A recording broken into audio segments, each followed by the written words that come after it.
Are you going to see that happen? Worried Democrats, alarmed by President Joe Biden's debate performance against Republican rival Donald Trump, are openly questioning whether he should be replaced as their candidate in the 2024 election. The panic has continued. The University of Virginia's Center for Politics director, Larry Sabato, said the process to replace a presidential nominee is clear, but it wouldn't be easy.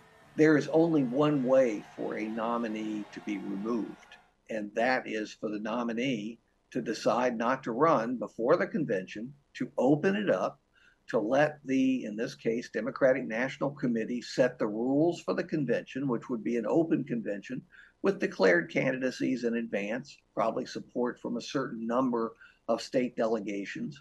So the convention, in a sense, will serve as a primary electorate that has already voted. In order for Biden to step down, you would have to have a union of Barack Obama, Hillary Clinton, Bill Clinton, Nancy Pelosi, and they would have to all agree that he has to go in the interest of the country and in the interest of defeating Donald Trump. They would have to go to the White House and try to convince him, and he will be tough to convince.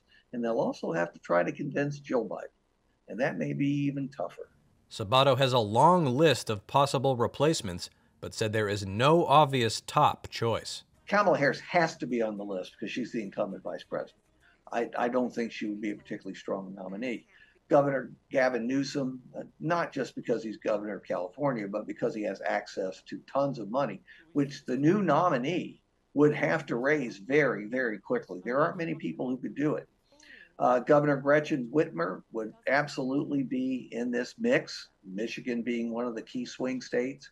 Governor Pritzker of Illinois, who could self-fund. Governor Andy Beshear in Kentucky. Kentucky's deeply red, but Beshear's managed to be elected twice, which isn't easy for a Democrat in Kentucky.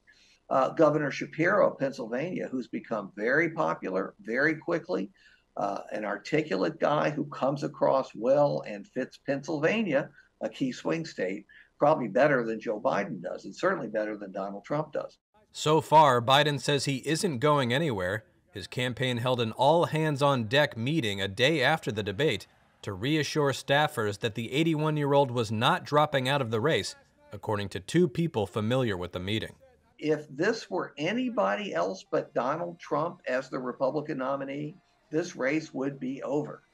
It is only because Donald Trump is so controversial and so widely feared for what he may do that Biden is still in the race. He still could win. Of course, you can also say that about Trump.